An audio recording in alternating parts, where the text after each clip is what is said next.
Hello students, good morning everyone. Today we are going to study Joan of Arc part 3.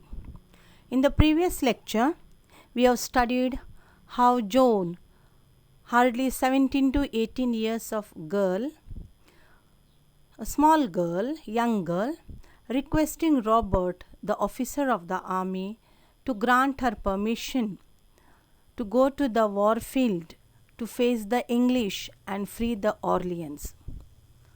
And she was accompanied by only few soldiers, and she demanded only simple armor and few soldiers to go to the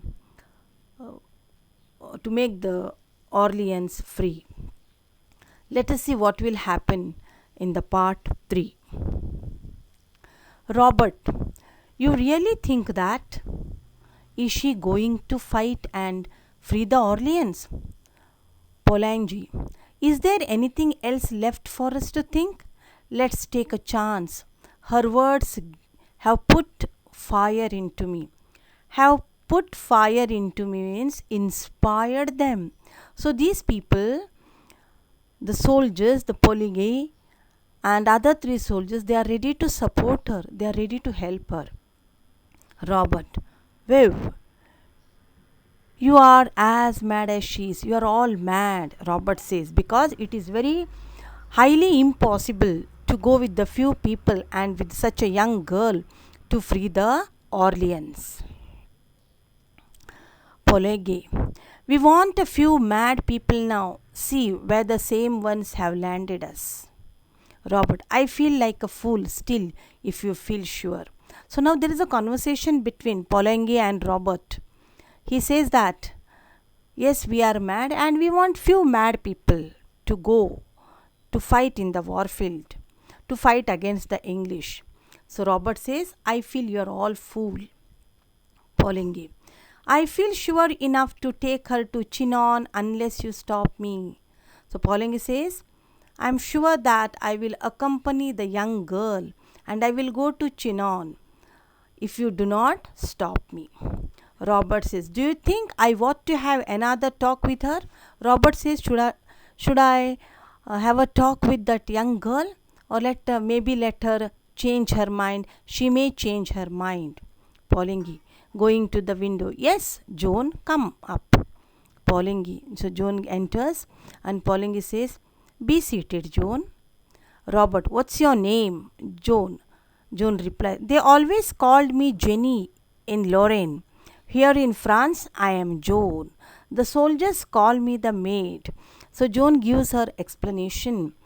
She is introducing in a different way. She was called Jenny in Lorraine, and in France, Joan, and soldiers call her as a maid. Robert asks, how old are you? She answers, 17. So they tell me it might be 19. I don't remember. She says, actually I am 17 years old, but some might be 19.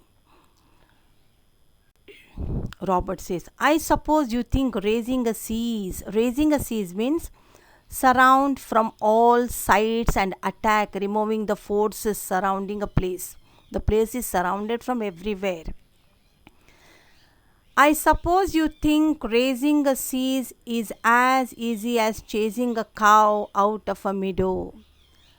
Meadow is a place where cattle graze. Now he says, Robert says, I suppose you think raising a siege, you are surrounded from all the side, and it is as easy as chasing a cow out of a meadow. You think soldiering is anybody's job? He says, Robert, it's not your job. You think that soldiering means is anybody's job? It's not your business. Joan says, I don't think it can be very difficult if God is on your side. She says, nothing is impossible. Everything is possible if God is our side. Now Robert answers, have you ever seen English soldiers fighting? Have you ever seen them plundering? Plundering means looting. Burning, turning the countryside into a desert? Have you heard no tales of their prince? Tales means stories. Who is the devil himself? or of the English king's father. So Robert was very angry, he was very upset. He was questioning to young girl Joan. He is asking, have you ever seen the looting, the English people turning the countryside into a desert? Have you heard the stories, tales of their prince, who is the devil himself? Joan says, you do not understand, squire. Our soldiers are always beaten. She says, our soldiers are always beaten because they are fighting only to save their skins. Skins means to save their lives. And the shortest way to save your skin is to run away. How to save your life? To run away from the war field. But I will teach them all to fight for France. She says that I will teach them how to face the English people. I will teach them to fight for France. Then they will drive the soldiers before them like sheep. You and Polly will live to see the day when there will not be a single English soldier on the soil of France. She says that always your soldiers are beaten. They run away from the war field to protect their lives. I will teach them how to fight, how to face the English. And she says, I will promise you, once we face these English people, once we fight with the English people, there won't be a single soldier will be left on the soil of France. Robert says, this may be all nonsense. I don't believe on this. The troops might just be inspired by it, though nothing that we say seems to put any fire into them. Even the Dauphin might believe it, and if she can put some fight into him, she can put it into anybody. He says, this is all nonsense. It is all impossible. You can't do. You are saying that she has put into a fire. That means she has inspired you. She can inspire anybody, but not me, and not she cannot do. She cannot free the Orleans. Dauphin might believe it, but I don't believe. This is said by Robert. Robert turns to Joan. Now you listen to me and don't cut in before I have time to think. Your orders are that you are to go to Chinon under the escort of this gentleman and 3 of his friends. At last, Robert grants permission to Joan. He says that, my order is that you go with this gentleman and other 3 of his friends. Joan. Oh, thank you, squire. Thank you very much for granting the permission. How is she to get into the royal presence? Pauline says, how you will go to, the girl will go to the presence of royal. Robert says, I don't know. How did she get into my presence? I will send her to Chinon and she can say, I sent her, then let come. Now the Joan is ready, Robert is ready, and they're questioning themselves how she goes to Chinon and how she keeps her presence in front of the king.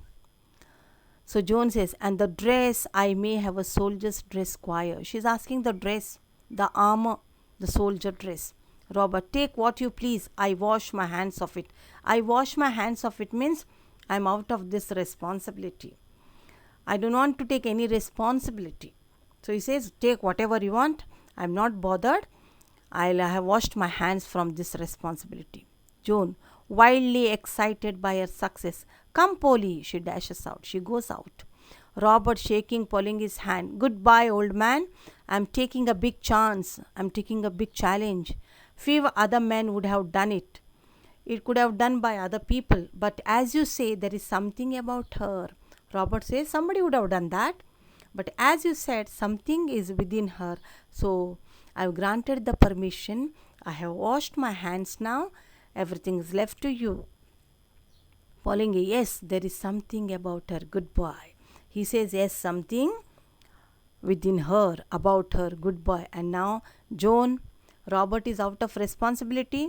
Joan and Polingi, some other soldiers, they go to the war field to face the English, and they decided to free Orleans, and they want to make France free from the English. Now, dear students, I have given here assignment. Complete all the remaining assignment from the textbook. It is a vast assignment. It is given in the textbook. Whichever I have given earlier, that thing don't repeat, and the remaining you have to complete it. Before writing assignment, please read the lesson once again.